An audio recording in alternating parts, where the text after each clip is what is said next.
What up, guys? Darnell here from Mount Washington Sports Cards. Kind of been a rough, busy, hectic 3 weeks. Haven't put a video out in 3 weeks. Thought I'd get on here tonight and kind of let you guys know that I am still alive, still kicking, still around. Not gonna do a card review tonight. Just kind of get on here and BS a little bit, talk to y'all, and just go over a few things. I'd like to talk about, show a couple mail day things that I've gotten the last week or so. Maybe talk about some players that I'm liking myself to collect. Talk about little Major League Baseball, All-Star balloting. Go out there and vote for your guys. Just get on here and just kick some stuff around for a few minutes, talk about whatever. First thing let's talk about is some guys who, just for me personally, who I think could possibly be good investments right now that I'm kind of highly on. First and foremost, I'll talk about this guy right here. I am a big fan and have been and kind of been highly on this guy for the last couple years, really. Kind of picking up here and there autos and rookie variations and stuff of this guy just when I could, if I could get him at a good deal, stuff like that. Not trying to sink like a whole bunch of money into him right up front. Just more or less just seeing what I could get for a good price and see if he pans out. Well, guy's been up in the major leagues for 28 games. Doing pretty solid. I think he's hitting like 270. He's got 5 home runs. Let's see what he's got here. Got 12 RBIs. He's got 4 home runs. He's got 5 stolen bases. He's batting 267. Just come off today. He had a little bad day today. He went 0 for 4. But before that, he had a 20-game on-base streak. So that's pretty solid. Kind of big on this kid. Who I'm talking about? I am talking about Nick Senzel for the Cincinnati Reds. Not being partial, because the Reds are my second team. I'm through and through Red Sox fan, but I am located in Kentucky, so Reds are the closest team to me. But just, I don't know, man. The kid's got it. I think the kid was on like a 13 or 14 game on base, or actually hitting streak. On base streak here in Louisville for the Riverbats before he got called up. So the kid is a legitimate offensive threat, and he's also pretty solid in the outfield too. I mean, he's a hustler. I've been to quite a few Reds games. The last, I don't know, probably 5, 6, 10 years, whatever it might be. And I have to say, some of the outfitters the Reds have had have been some hustlers, and then you got some that are lazy, man. I'm probably going to piss off a few people that I know that'll watch this video that are huge Jay Bruce fans.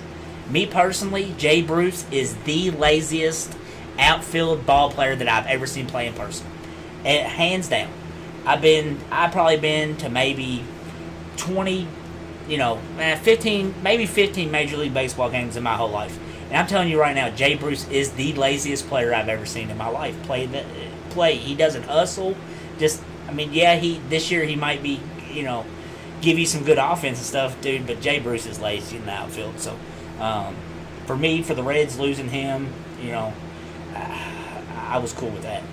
Don't really like seeing him losing Billy Hamilton. I know he wasn't super solid at the plate, but man, the guy hustled. I got a lot to say about a guy that'll hustle in the outfield. So, that's just something big for me. Heart, hustle, all that stuff. That to me makes a decent ball player. So something that, like I said, that I've been into is picking up Nick Senzel rookie autos and stuff when I could get them. So here I just have a few. So a lot of these are going to look the same.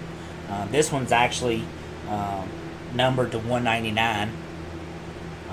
And then this, I can't remember what pattern this is, but this is a Bowman High Tech variation auto. And these are actually, they're different, but I can't remember. There's so many. These two are the same, but this one's different. So many different of these damn variations they put in these cards. You can't. It's harder than hell to keep up with all the different variations of these. But I'm high on this kid, man. I think this kid is going to be a superstar. So maybe pick up these if you can get a good auto for a decent deal.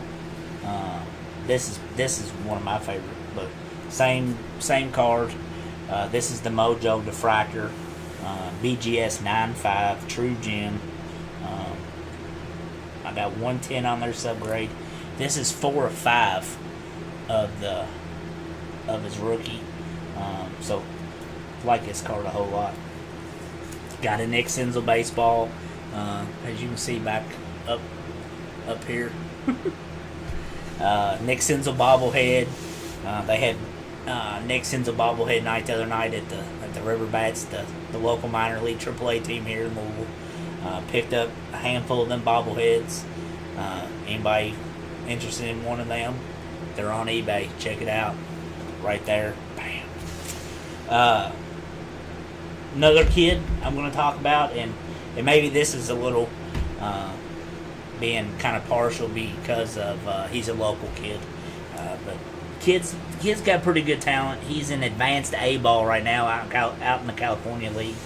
But the next kid I'm going to talk about is Joe Adell, up-and-coming outfielder prospect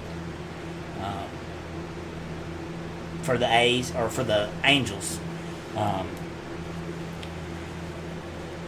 If you can pick these up, his autographs and stuff are hit and miss on the price. Some of them you can get low end, under 20. Some of them go for over 100. Just try to see what you can work, see what kind of deals you can get. If you got a little extra money, spend a little change on him. Let him sit. I got one of my good buddies right now is actually working on all the Bowman rainbows for Joe Adell. Not autographs, of course, but just base color variations for the rainbow. So like I said, just collect. Like I've said in past videos, collect who you like. If you're in it hardcore for the money or whatever, you definitely pick up on some of the good prospects coming up. But all in all, have fun with the hobby. Collect who you like. Have fun. So with that being said, talk about kind of me personally. I collect, and I've said this a million times, but I collect Andrew Benintendi. Benintendi is one of my favorite guys. He's a hustler. You can tell day in, day out that he tries. He'll sacrifice his body. He'll die for a ball. He don't care, man. He goes out and hustles. So I got lucky this week and caught this. Well, if I can get it to pan out here. But this is it's not really a 5x7, but it's an Allen & Ginter box topper auto from 2017, numbered to 15 out of 15. You can see right there, 15 out of 15 on card box topper auto. I actually have only ever seen 2 of these come up. So one showed up last week. I think it was RBI Crew I think they're in St. Louis. Is who they had it posted on their eBay. Sent them an offer what they had, from their original price on eBay. They took it right off the jump. So I'm glad to actually have this card in my collection. So big shout out to them guys for accepting my offer and taking this so I can add this to my Benny collection. Definitely treasure this one. Actually is going to sit right here off to the side here on my desk. because I really enjoy this card. Looks really good. Looks really clean. Put a sub out to Beckett this week. That went out in the mail yesterday. Sent 5 cards in to get graded. 2 personal and 3 to list when they come back. So we'll see how that goes. Sent out a Barkley rookie card for one of my best friends, Star Barkley, to see what this grades. I'm thinking that it should come back in at 8. It's got one little corner issue, but all in all, the card's pretty decent. Should hit at 8 for an older card.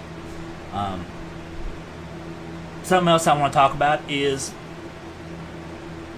just some of the things that, like a lot of you all know and a lot of y'all watch my video, is, I'm just up and coming, man. I love the hobby.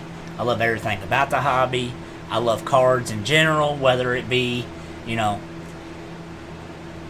I love the new modern day stuff. I love looking at cards from when I was a kid, but, I mean, that's just, call a spade, man, 80s and 90s cards are, the value's just not there.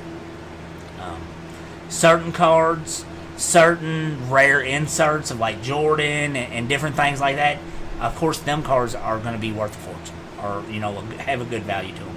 But, like, if you're holding on to, 1989 Topps sets, complete sets, let's be realistic. Let's call it what it is. You're just not looking at very much money. And I'm not trying to, like, be an asshole to nobody or anything like that, but, because I'm one of them myself. I sat on them cards, them 80s and 90s cards, as an adult, and, just the money, the value just isn't there with them cards anymore. They mass-produced them, and it sucks. It sucks that we hold on to things from, like, cherished things from when we was a kid, to think we're going to have a gold mine when we're getting older. But realistically, that's just not going to happen with 80s and 90s stuff. Now, with that being said, there is stuff from the 80s and 90s that is worth money. I mean, let's be realistic. If you have some of your star rookies and Hall of Famers and stuff, they're rookie cards, and they're in very good shape, then, something I try to tell a lot of my friends that, are realizing that, I'm into cards and stuff, and talking to them, and other buddies that have all their cards and stuff from when they're a kid, and have been collecting back into the 80s and 90s stuff, is invest a little bit of, if you're going to buy those cards, invest a little bit extra, and have your star rookies and Hall of Famers and stuff like that, have their not autographs, but have their rookies and things like that graded. If you send them to to BGS, if they can gem mint out to a 9 or a gem or gem mint 9.5, out, invest a 20, whatever it is, a card to get it graded, $20-$25. Like if it's Ken Griffey 89 Upper Deck, invest the money to have that graded if you truly believe that it can grade out to a 9.5 or a 9. Invest a little extra money. There is a big difference between what a BGS 9 and what a BGS 9.5 is going to go for, but just invest a little bit of that money in there. You'll get the return on it if it's a 9.5. A PSA 10, Griffey rookie card. I mean, shit, that card goes for $400. You can get a raw for roughly 25, 30-ish bucks. If you go to a card shop and your card shop's got 100 of them, look them over. Look it all over them. See which one you think is in the best shape. Buy it. Send it off. It's worth a shot. Especially just for the memories of those cards, you chased as a kid. So, have fun with it. But just know, at some point in time, you have to be realistic with what you got and what you might be sitting on. When to cut your losses, and just realize that, hey, just I know these cards ain't worth what they used to be one day. Like I said, never in a million years will I ever want to be an asshole to anybody, or be mean and be like, man, you just got junk. Because I'll never do that, because I enjoy it. I enjoy looking at cards. I enjoy looking at what people have, and looking over their collections and letting them know. Be like, hey, man, you might have some stuff in here that's worth a little something, or you might have, if whatever you can get it. So it's, it's kind of hard sometimes when you're talking to some people and they're wanting to bring you cards to look at. Like I said, I don't mind it at all, but I'm gonna be honest with you. That's the one thing about me, is I am real as real can get when it comes to this stuff. If you just ain't got it, I'll tell you. But like I said, I won't be, mean or deceptive or anything like that. If you got a $1,000 card, I'm not gonna be like some shyster and be like, man, you don't really have anything, but I'll give you $10 for your whole lot, and then try to shyster you out of a card that's worth $1,000. No way, man. I like this. If you got a card that's worth $1,000, I'm gonna tell you got a card worth $1,000, because I want to see the excitement on your face, knowing that you got something. Maybe you have something that you didn't know you had, and that's the type of stuff that I'm doing this for, man. It's just for the love of this. So with that being said, been on here rambling for 17 minutes. Actually, before I get off here, I'm gonna go over this week's product release with you all as well. Good baseball release this week on 6/5, so that'll be Wednesday. 2019 Topps Finest Baseball. Average, it looks like it's going to be $120 a box. I'm hoping to get to my local card shop through the decades this week, and get a box of that, because I really enjoy open Topps Finest Baseball. Like to get in and see what we can hit out of that. On Friday, Lee Flash Football, Lee Trinity Baseball, and 2019 Panini Luminance Football's coming out. So if you're ready to start pulling them big rookies, to get that Kyler Murray autos and things like that, my opinion, the way the design looks and the way they looked last year, man, Panini Luminance cards, I really enjoy the way they look. I'm a Baltimore Ravens fan, so I had to get the Lamar out of there. I'm definitely not a University of Louisville fan, but the Luminance that I have autograph, I have his out of there. It's him in his U of L jersey. I had to suck it up because I really enjoy the way those cards look. So if you can get out to your card shop, I recommend you pick up a box of that stuff, man. It's really nice stuff. With that being said, hopefully I'm going to start bringing little intermediate videos here and there for you guys. But hope everybody has a good week, start of your week. Be good, and I'll holler at you. Peace.